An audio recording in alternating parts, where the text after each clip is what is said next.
소중한 나 무한 행복!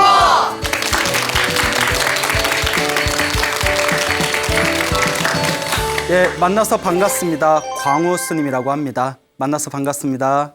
예, 예, 반갑습니다. 예, 정말 반가워요? 네. 예, 고마워요. 예. 자, 여러분, 우리가 부처님의 제자를 불제자라고 부릅니다. 들어보셨죠? 불제자. 네. 예, 그리고 또 줄여서 불자라고도 부릅니다. 불제자, 불자. 그런데 많은 분들이 오해하시는 분들이 계세요. 그냥 절에만 다니면 다들 나는 불자다라고 생각하는 분들이 계십니다. 그리고 또 어떤 분들은 절에를 아예 안 가요. 근데 부모님이 절에 다니셔.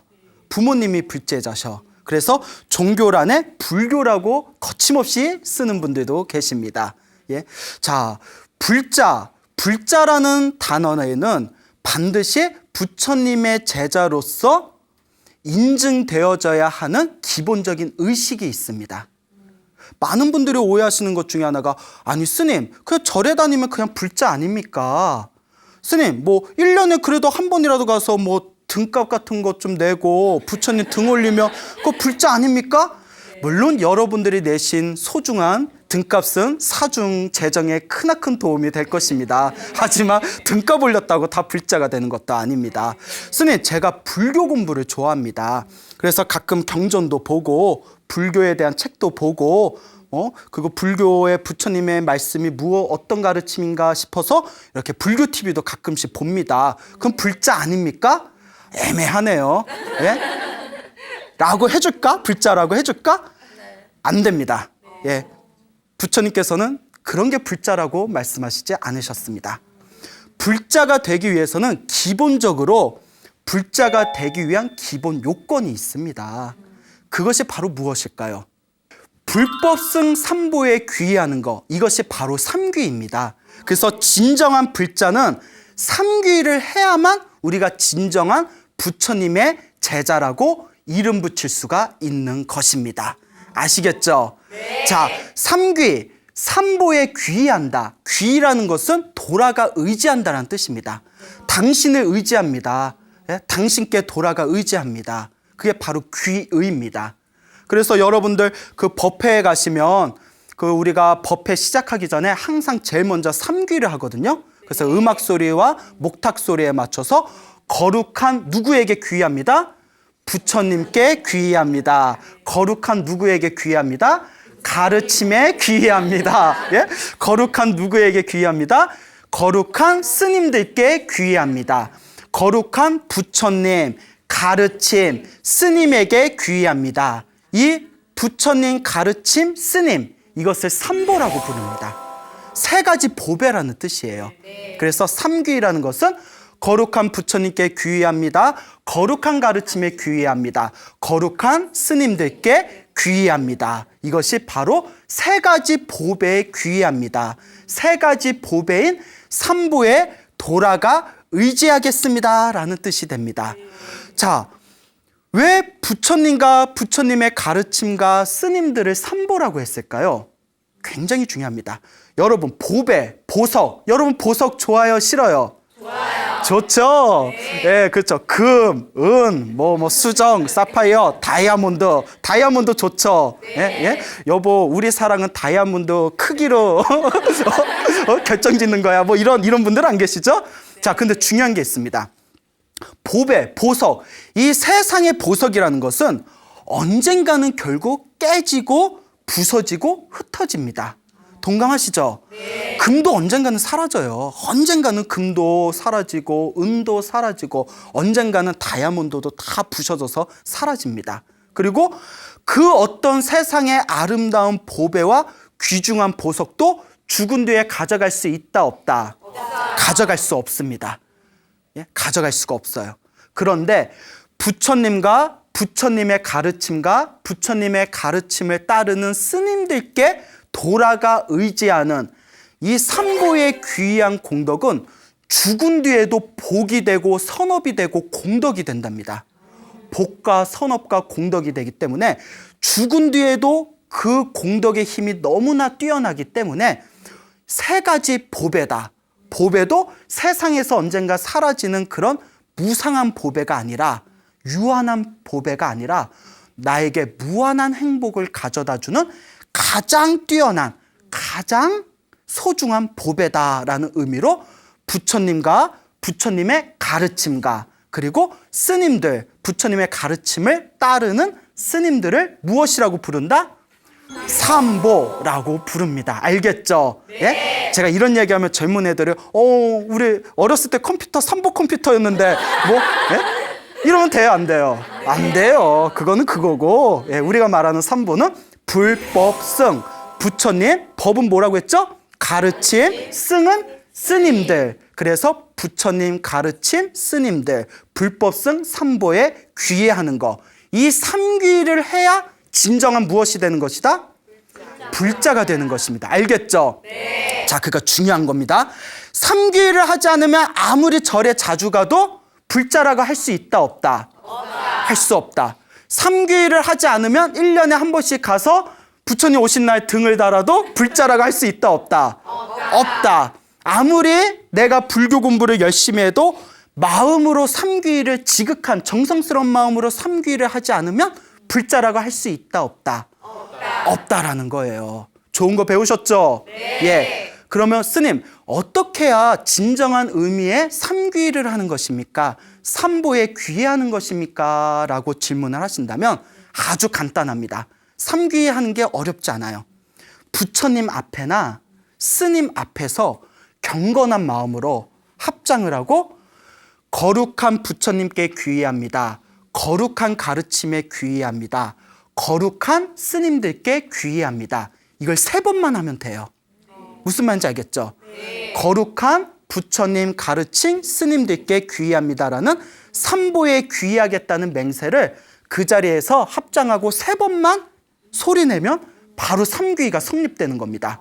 어렵지 않죠? 네. 불자 되는 거 어렵지 않아요? 예? 네. 예. 자, 삼귀를 자, 부처님 앞에서나 스님 앞에서 삼귀를 3번을 하면 되는데 혹 불상이 없거나 또 스님을 만나 뵙기 힘들어요. 그러면 그냥 조용한 곳에서 자기 방이나 깨끗한 조용한 곳에서 마음을 정성스러운 마음으로 부처님을 생각하면서 삼귀를 하면 그것도 불법승 삼보에 귀하는 삼귀가 성립이 된다고 합니다. 아시겠죠? 네. 예, 이것이 바로 삼귀, 진정한 불자가 되는 가장 기본 조건입니다. 삼귀를 하면 우리가 어떤 공덕이 있을까요?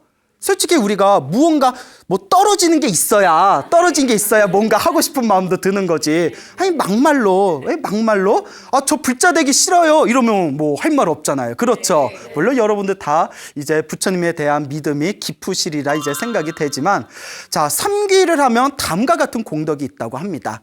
첫째, 아까 말씀드렸다시피 진정한 의미의 불자가 된다. 무슨 말인지 아시겠죠? 진짜 불자가 되는 거예요. 삼귀를 해야. 2번째, 모든 계율의 기초가 된다. 자, 우리가 보통 불교에서 계율을 받는다고 할 때 일반 제가 신자들이 받는 5계가 있습니다. 들어보셨죠? 5계. 네. 예, 살도 음망주. 그러니까 막 대답하면 안 돼요. 예? 5계가 있고요. 자, 그 다음에 또 8계라는 게 있습니다. 8가지 계, 8계라는 게 있고요. 또 10계라는 게 있습니다. 10가지 계열, 10계라는 게 있고요. 그리고 남자 스님, 비구들이 받는 250계가 있고요. 250계가 있고요. 그리고 여자 비구니 스님들이 받는 348계가 있습니다. 그리고 또 출가자나 재가자 할 것 없이 공통으로 받는 보살계라는 계율이 있습니다. 계율도 종류가 많죠? 네. 이 모든 계율의 기초가 되는 게 바로 무엇이다? 삼귀라는 거예요. 불법승 삼보에 귀의하는 거. 삼귀가 모든 계율의 기초가 되는 것입니다. 알겠죠? 네. 자, 3번째. 불법승 삼보에 귀의하면 업장이 빨리 소멸된대요. 업장이 무슨 뜻인고 하면 여러분들 살다 보면 일이 잘 안 풀릴 때 있죠? 네. 일이 잘 안 풀리는 게 내가 과거에 지은 좋지 못한 업의 장애가 있어서 그렇대요. 업의 장애. 예? 그래서 우리 그런 말 쓰잖아요. 아이고, 내가 전생에 무슨 업보를 많이 졌길래 그 업이란 말. 내가 업의 장애가 있어서 일이 잘 안 풀리는 거래요. 그 업의 장애를 2글자로 줄이면 무엇이라고 한다? 업장이라고 하는 거예요. 그래서 불법승 삼보에 귀의합니다. 거룩한 부처님께 귀의합니다. 가르침에 귀의합니다. 스님네께 귀의합니다. 삼귀를 염송하면 무엇이 빨리 소멸된다? 업장이 빨리 소멸된대요. 꿈자리가 뒤숭숭하신 분. 주무시기 전에 불법승 삼보에 귀의합니다. 5분만이라도 삼보에 귀의하겠다는 걸 염송하시고 암송을 하시고 잠에 들면 꿈자리도 편해집니다. 이건 경험담이에요. 예, 주변에 그런 분들이 많습니다. 아시겠죠? 네. 자, 업장이 소멸되니까 그 자리에 무엇이 자꾸 쌓일까요? 복이 쌓입니다. 그렇죠. 복이 자꾸 쌓여요. 그래서 절에 열심히 다니고 기도 열심히 하고 불법승 삼보에 귀의하면서 열심히 선업을 지으신 분들이 갑자기 집안의 일이 잘 풀렸다라는 분들이 주변에 굉장히 많습니다. 예? 그래서 업장이 소멸된 그 자리에 복이 쌓이게 된다. 자, 죽은 뒤에 나쁜 곳에 태어난다, 태어나지 않는다. 예, 불법승 삼보에 귀의했는데 죽은 뒤에 나쁜 곳에 태어나면 돼요, 안 돼요? 예? 우리 사찰 문 닫아야 돼요. 예? 자, 불법승 삼보에 귀의한 공덕으로 죽어서 나쁜 곳에 태어나지 않고 좋은 곳에 태어난답니다. 좋은 곳에 태어나게 된다. 자, 그리고 불법승 삼보에 귀의하게 되면 영적인 보호를 받게 된대요. 보이지 않는 어떤 보호를 받게 된답니다. 이것과 관련된 무궁무진한 이야기가 제 주변에도 엄청 많아요. 막 큰 사고를 당할 뻔했는데 무슨 기적 같은 일이 생겨가지고 그 위험에서 벗어난 그런 보호받은 이야기가 굉장히 많습니다. 이걸 언제 다 풀어내나? 예? 굉장히 많아요. 여러분들도 한번 경험해 보시기 바랍니다. 그래서 보호를 받는다. 그리고 가장 중요한 거, 언젠가 빨리 깨달음을 얻게 된다. 불법승 삼보에 귀하면 이번 생이 아니더라도 다음 생, 다다음 생이라도 언젠가는 반드시 무엇을 얻게 된다? 깨달음을 얻게 된다. 와 같은 불법승 삼보에 귀하는 이와 같은 훌륭한 공덕이 있습니다. 여러분 믿습니까? 네. 예, 믿어요? 예? 네. 표정 보니까 예. 자, 그래서 우리 부처님 경전에 우바세 개경이라는 경전이 있습니다. 우바세 개경이라는 경전에 불법승 삼보에 귀의하는 공덕에 대해서 다음과 같이 설하고 있습니다. 만약 어떤 사람이 부처님과 가르침과 스님들께 정성스러운 마음으로 귀의하면 앞으로 미래에 얻을 그 복과 그 공덕은 감히 헤아릴 수가 없다. 예를 들자면, 그 예가 나옵니다. 예를 들자면 어느 나라가 있는데 그 나라에 큰 보물창고가 있다.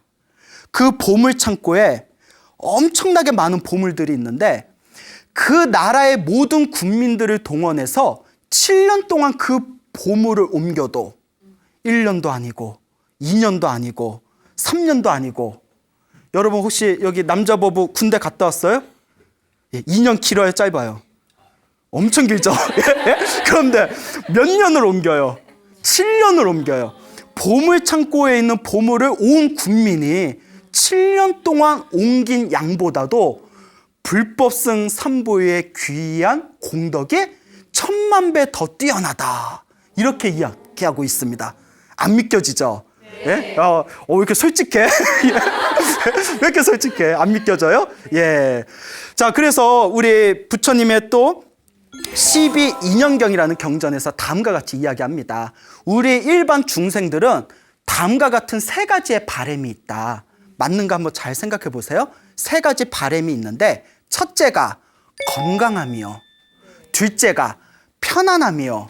자, 건강하고 편안하니까 어떻게 하고 싶어요?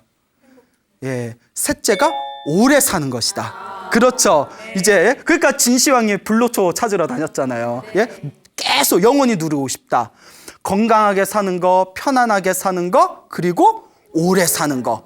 그런데 우리의 삶이 그렇습니까? 그렇지 못합니까? 그렇지 못하죠. 부처님께서 다음과 같이 말씀하십니다. 늙음은 건강의 적이요. 늙어가면서 자꾸 건강이 이제 잃어버리지 않습니까? 질병은 편안함의 적이요. 예? 병 걸리면 편안함이 어디 있어요? 계속 힘들고 괴롭죠. 그리고 죽음은 오래 사는 것의 적이다. 늙고 병들고 죽음에서 우리가 벗어날 수 있어요? 없어요? 없죠. 근데 우리 부처님께서 다음과 같이 말씀하십니다. 늙고 병들고 죽는 근원적인 고통에서 벗어나고 싶다면 먼저 무엇에 귀해라? 불, 법, 승, 삼보에 귀해라 라고 부처님께서 12인연경에서 설하고 계십니다.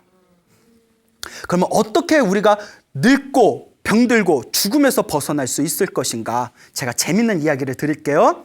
그 부처님 팔만대장경을 보면 절복나한경이라는 경전이 있어요. 예, 언젠가 찾아보세요. 네. 그럴 리는 없겠지만 뭐 여러분들이 그거 찾아볼 일은 없겠지만 절복나한경이라는 경전에 우리 불교에서도 천국의 세계가 있습니다. 물론 우리 불교는 천국의 삶을 영원한 삶으로 보지 않아요. 이번 생에 복을 많이 지으면 천국에 태어났다가 그 복이 닿으면 다시 어떻게 해야 돼요? 밑으로 또 떨어질 수밖에 없습니다. 그래서 윤회하는 존재죠. 태어나고 죽고 태어나고 죽고. 그런데 불교에서는 하늘 세계가 몇 개가 있다고 하죠? 28개가 있습니다. 하늘 세계가 28개가 있어요.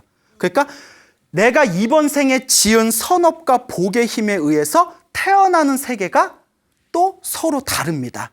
복을 많이 지을수록 28천 꼭대기에 점점 올라가는 거예요. 자, 28천 중에서 도리천이라는 천상세계가 있어요. 흔히 33개의 구역으로 나눠져 있다 해서 33천이라고도 부릅니다. 도리천. 굉장히 쾌락이 가득한 행복한 세상이래요. 도리천이라는 세계가 있는데 이 도리천에서 살고 있던 하늘세계 그 천신이 수명이 7일이 남았대요. 며칠이 남았다? 7일이 남았답니다. 그런데 천상세계에 있는 천신들은 기본적으로 천안통이 있대요. 그래서 하늘세계에 태어나면 이 천안통의 힘으로 자기가 전생에 무슨 복으로 천상세계에 태어났는지를 알 수 있고 바로 전생을 이번 생에 천상세계에서 떨어지면 어디로 태어나는지까지는 알 수가 있대요.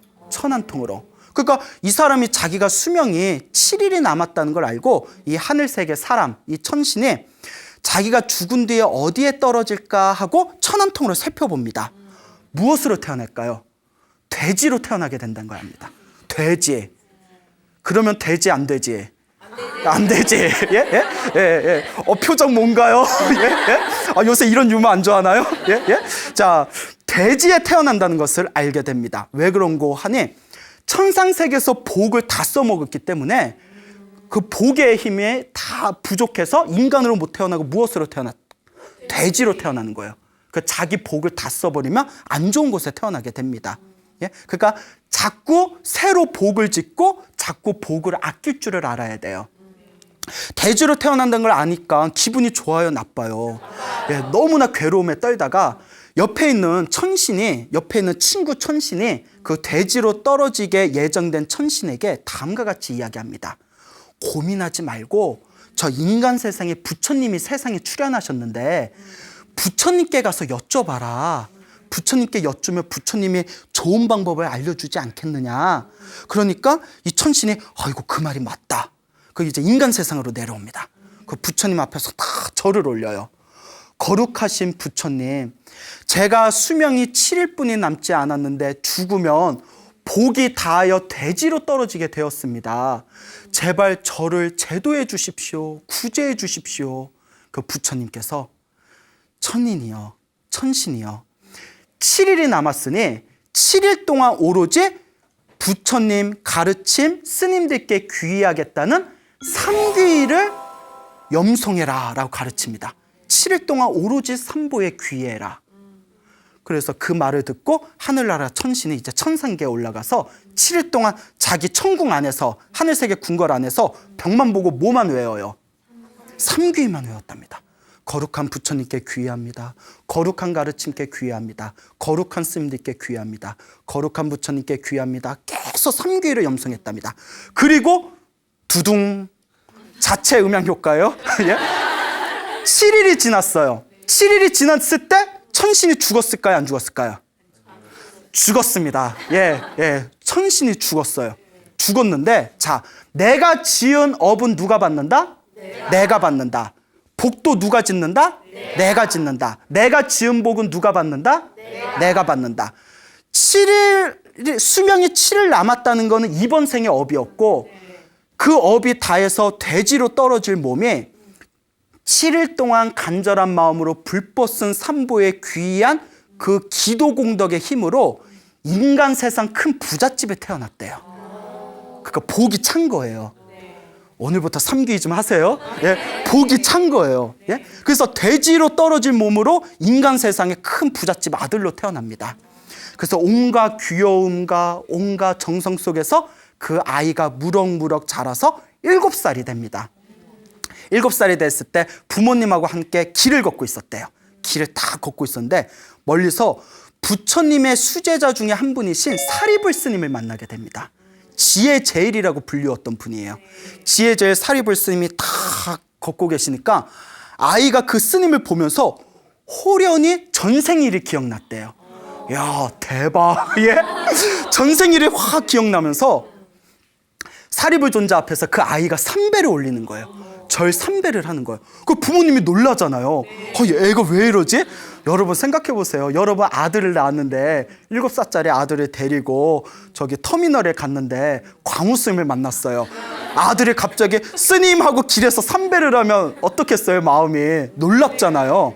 그래서 부모님이 당황하자 이 아이가 부모님께 다음과 같이 이야기를 합니다. 부모님 놀라지 마십시오.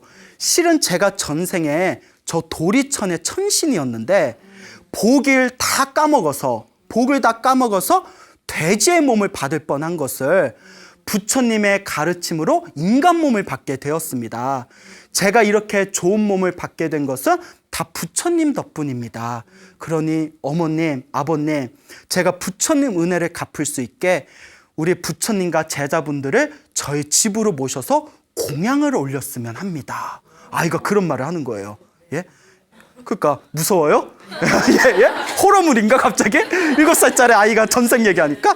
그러니까 부모님이 감동받아가지고 부처님과 스님들을 모셔서 이제 공양을 올립니다. 공양을 올리니까 부처님께서 항상 신도들 공양을 받고 나서는 법문을 해주십니다. 예? 그러니까 이제 법으로서 중생을 제도하시니까 그 공양을 다 마치시고 그 가족들을 위해서 법문을 하니 그 법문을 듣고 그 부모님과 아이가 모두 깨달음을 얻었다라는 내용이 경전에 딱 나옵니다. 예, 재밌죠? 네. 여러분 전생 믿어요, 안 믿어요?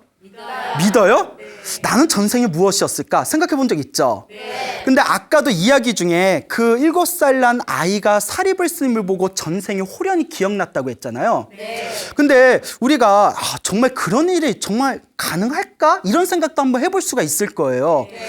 제가 직접 들었던 이야기인데 제가 모시던 한참 오래되신 선배 스님이 계세요. 구참 스님이 계시는데 그 스님께서 당시 이제 사형 사제들하고 중국 여행을 갔대요.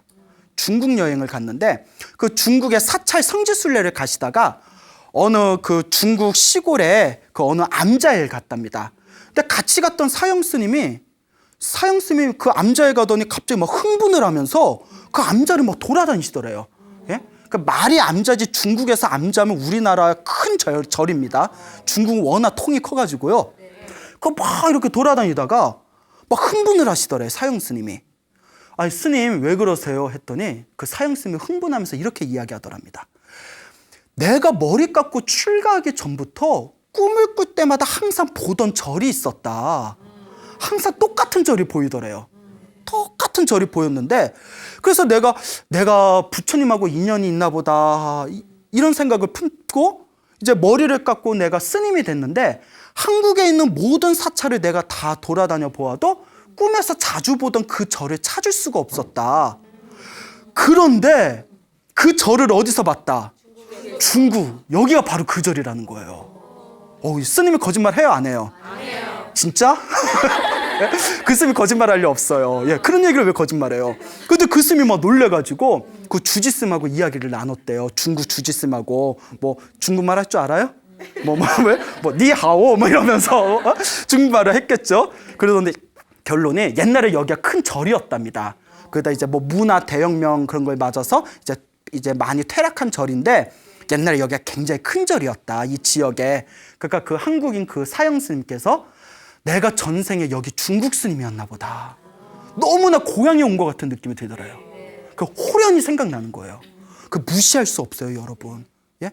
그래서 그 주지 스님한테 그때 중국하고 한국하고 환율 차이가 많이 나잖아요. 그래서 여기 절 좀 잘 보살펴 달라고 전생에 내 절이었다고 하면서 한국 돈으로 큰 돈을 이렇게 시주했대요. 예, 땡 잡았네. 예? 자, 그렇답니다. 그 호련히 그렇게 보이는 경우가 있어요. 그래서 우리 스님들이나 제가 신도 분들 중에서도 기도를 열심히 하다가 자기 전생을 보는 경우가 종종 있습니다. 예, 그러니까 결코 무시할 것이 못 된다. 알겠죠? 예. 자, 이와 비슷한 얘기가 또 팔만대장경에 수삼귀의 횡면 악도경이라는 경전에 이 비슷한 이야기가 있습니다. 기억하기 힘들죠? 예, 수삼귀의 횡면 악도경, 이렇게 이야기만 기억하세요. 예, 재밌는 이야기입니다. 역시 아까 이야기와 똑같은 배경인 도리천, 삼시삼천의 천상에서 있었던 일입니다. 이 도리천의 천신이 자기가 죽은 뒤에 수명이 7일뿐이 안 남은 걸 알게 됐대요. 역시. 그래서 내가 다음 생에 어디에 떨어지게 될까 하고 살펴봤더니 역시 어디에 떨어진다? 돼지에 떨어진다. 돼지가 무슨 천상들, 천인들 떨어지면 모이는 대기실인가 봐요. 내가 죽은 뒤에 내가 돼지로 태어나게 된다는 것을 알고는 그 도리천을 지배하는 천왕, 도리천의 천왕을 찾아갑니다. 그 도리천의 천왕에게 그 천신들의 왕이겠죠. 제가 수명이 7일뿐이 안 남았는데 죽으면 제가 돼지의 몸을 받게 되었습니다. 왕이시여 제발 저 좀 살려주십시오. 근데 이 도리천왕이 부처님 불제자였대요. 부처님 제자라서 그대의 업을 바꾸려면 불법 쓴 삼보의 힘만이 유일한 방법이다. 그러니 남은 7일 동안 무엇을 염하라? 불법 쓴 삼보를 염하라. 아까와 똑같아요. 그래서 벽만 보고 계속 거룩한 부처님께 귀의합니다. 거룩한 가르침에 귀의합니다. 거룩한 스님들께 귀의합니다. 이걸 7일 동안 계속 염성을 했답니다. 그리고 7일이 지나고 나서 이 천신이 죽었을까요? 안 죽었을까요? 이제 안 속네요. 예. 아까는 안 죽었을 거라고 했는데 죽었습니다. 죽고 나서 도리천왕에 이 천신이 어디에 떨어졌나 하고 보려고 지상계를 이렇게 훑어봤대요. 그 돼지로 태어났나 하고 봤는데 돼지로 태어났어요? 안 태어났어요? 안 태어났어요. 인간으로 태어났나? 그 인간 세상을 다 살펴봤는데 인간 세상에 태어났어요? 안 태어났어요? 안 태어났대요. 찾을 수가 없대요. 그래서 불교에서 말하는 또 다른 중생들의 세계, 지옥, 아귀, 축생, 아슈라, 인간계, 그리고 도리천 천상계까지 다 살펴보아도 그 천신을 찾을 수가 없었대요. 도대체 어디에 간 거지? 어디에 있는 거지? 그래서 도리천왕이 너무 궁금해서 이것은 오직 누구만 이 비밀스러운 일을 풀어줄 수가 있겠구나. 부처님만이 풀어줄 수가 있겠구나 해서 부처님께 찾아갑니다. 도리천의 천왕이. 그래서 거룩한 세존에게 삼배를 올리고 그동안 있었던 전후 사정을 이야기합니다. 거룩하신 세존이시여, 이 도리천의 천인이 대체 어디에 떨어진 것입니까? 그러니까 부처님께서 다음과 같이 얘기하십니다. 자, 하늘 세계가 28개가 있다고 합니다. 28개 천상 세계 중에서 도리천 위에 도솔천이라는 세계가 있어요. 도솔천, 도리천보다 위의 세계예요.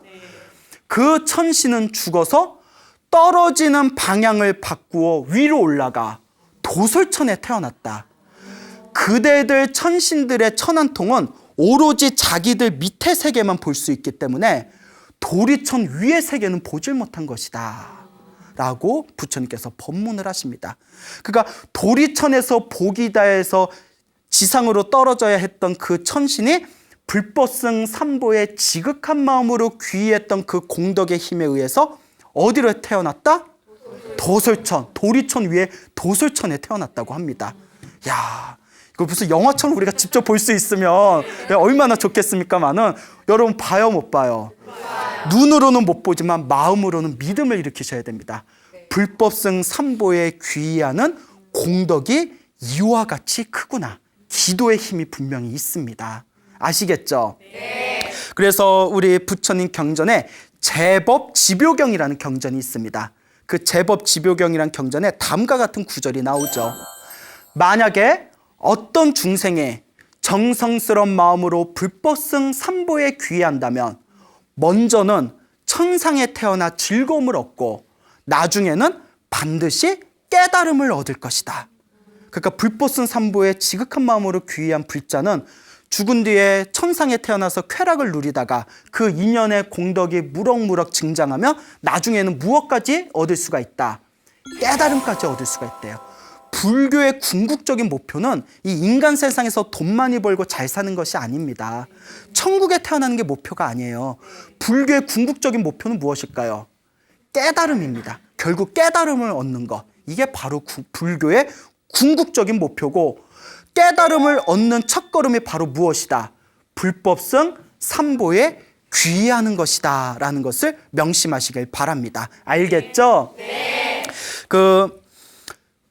석가모니 부처님, 2600여 년 전 인도에 석가모니 부처님이라는 분이 세상에 출현하셨습니다. 그렇죠? 네. 자, 그런데 석가모니 부처님이 출현하시기 이전에도 또 다른 수많은 부처님들이 계셨대요. 수많은 부처님이 계셨는데 이 지구가 아니라, 여러분, 불교의 스케일은 엄청나게 큽니다. 예? 불교는 이미 2600년 전에 외계인의 존재를 인정했어요. 지구 말고도 또 다른 세계가 있고 또 다른 중생들이 있다. 그들이 빛이 나는 궁전을 타고 지상에 내려오기도 한다. 이런 구절들이 있어요. 신기하죠? 예. 진짜? 진짜 신기해요? 예. 자, 2600년 전 석가모니 부처님 이전에 이 지구가 아니라 또 다른 우주, 또 다른 차원, 또 다른 세계에 석가모니 부처님으로부터 18번째 전, 몇 번째 전? 18번째 전에 부처님이 계셨어요. 석가모니 부처님 전에 가섭이란 부처님이 계셨고, 그 전에 또 그 전에 그 전에, 그래서 석가모니 부처님에서 18번째 전에 부처님이 아노마다시라는 부처님이 계셨습니다. 아노마다시라는 부처님이 계셨는데, 이 아노마다시 부처님 당시에 어느 젊은이가 있었어요. 어느 젊은이가 있었는데, 이 젊은이가 너무 출가를 하고 싶은 거예요. 나도 부처님 출가 제자가 되어 머리를 깎고 승복을 입고 깨달음을 구하고 싶구나. 여러분, 출가하고 싶어요? 안 하고 싶어요?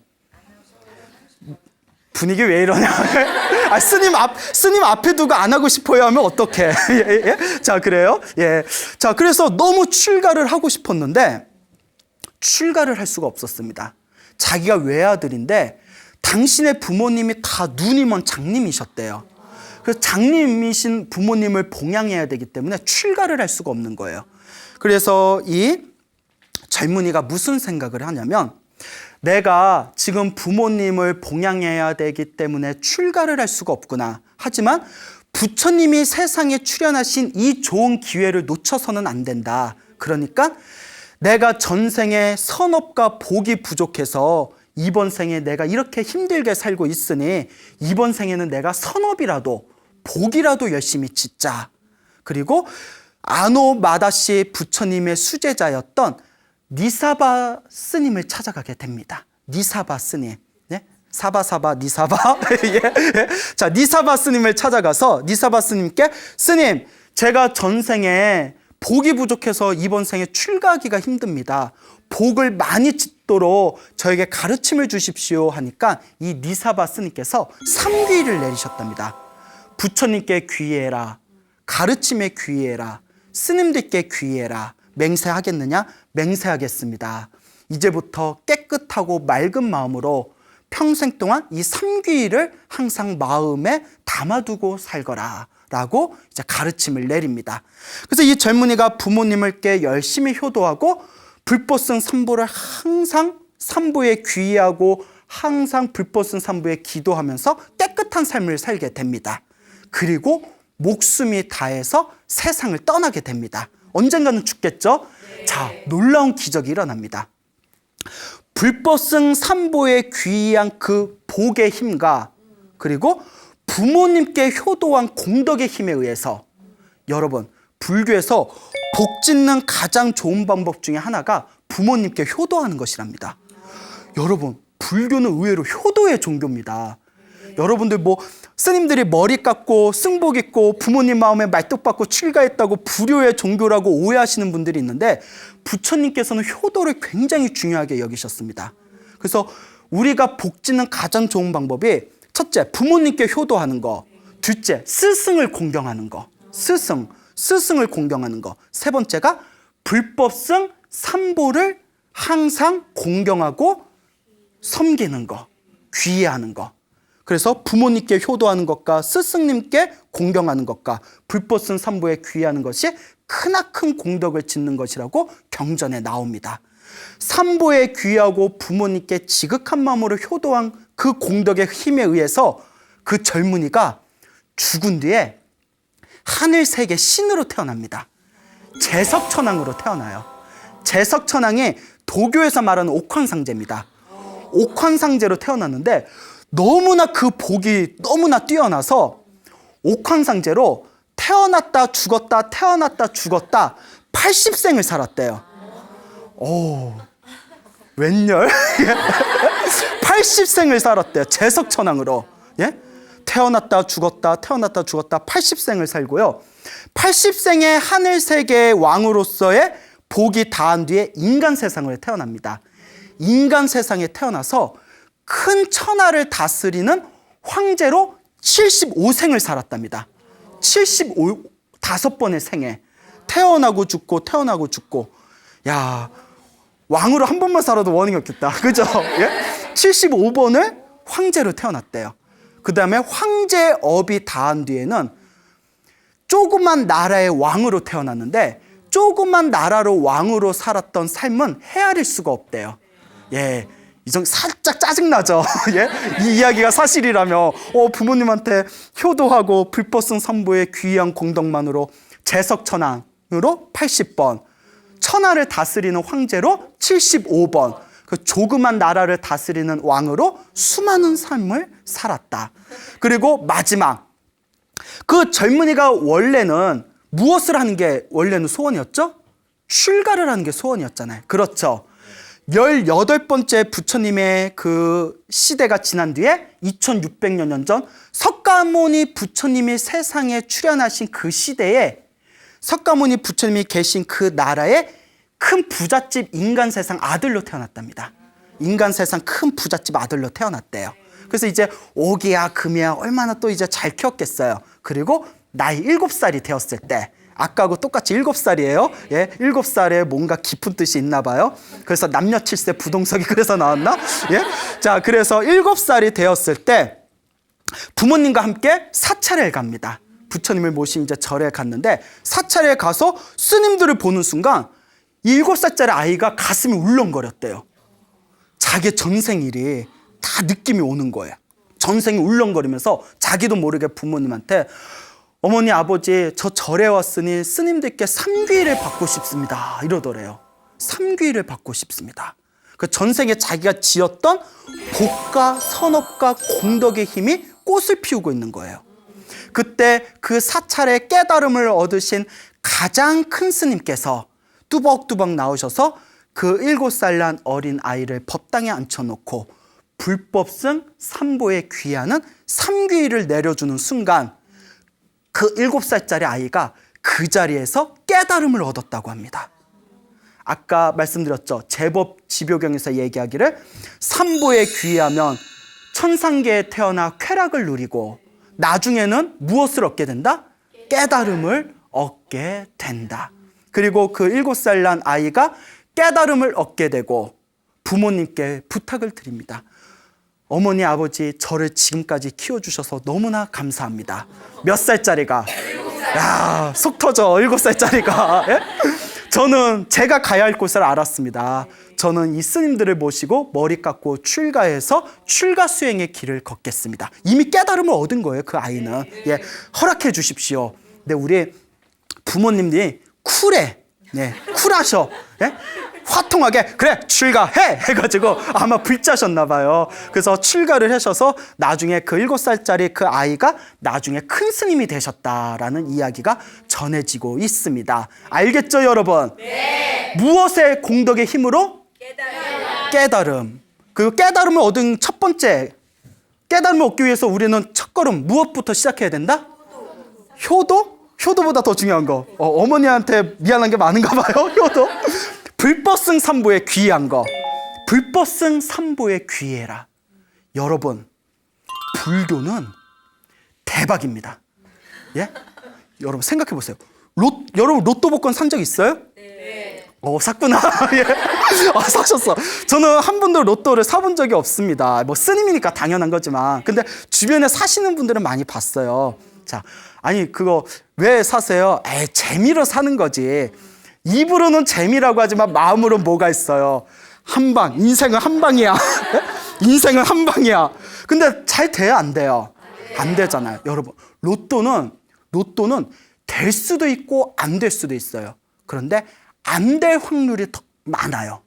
하지만 여러분, 불법승 삼보에 귀의하고 불자의 삶을 사시면서 기도하고 복을 많이 지으시면 이번 생에 당장 효과는 나타나지 않는 것 같을지 몰라도 다음 생에 천상계에서는 크나큰 쾌락을 누릴 수가 있고 인간 세상에 태어나도 귀한 몸을 받게 되고 궁극에는 무엇을 얻게 된다? 깨달음을 얻게 된다고 합니다. 불교야말로 최고의 로또입니다. 예? 우리 불교 로또 하나 만들어야 되나? 예? 여러분, 불법승 삼보에 귀의하고 수행하는 삶이야말로 최고의 로또예요. 로또는 로또인데 될 수도 있고 안 될 수도 있는 로또가 아니라 100%그 복을 누가 받는? 내가 받는. 내가 지은 업은 누가 받는다? 내가 받는다. 여러분, 불교는 대박입니다. 이번 생에 사람 몸을 태어났다는 것은 전생에 큰 복이 있어야 사람 몸으로 태어날 수 있대요. 여러분 집에 개나 고양이 있습니까? 네. 여러분 주변에서 개나 고양이 본 적 있죠? 네. 내가 복이 조금만 부족했으면 개나 고양이로 태어날 수가 있어요. 그래서 불교에서는 사람으로 태어나기가 어렵고 불법을 만나기가 어렵다고 했습니다. 그런데 이번 생에 사람으로 태어나서 이번 생에 불법을 만나서 이번 생에 불법승 삼보에 귀의한 불자가 되어 수행을 할 수 있다는 것은 전생에 엄청난 선업을 지었다는 증거입니다. 이 어려운 인간의 몸을 받고 태어나서 이 어려운 불법을 만났는데 결코 여러분들의 삶을 허송세월하지 마시길 바랍니다. 알겠죠, 여러분? 네. 여러분, 행복하게 살고 싶습니까? 네. 행복한 삶을 창조하고 싶습니까? 네. 복을 지으십시오. 선업을 쌓으십시오. 공덕을 지으십시오. 복과 선업과 공덕의 힘이 여러분들을 진정한 행복의 길로 이끌어 줄 것입니다. 여기서 마치겠습니다. 소중한 나 무한 행복!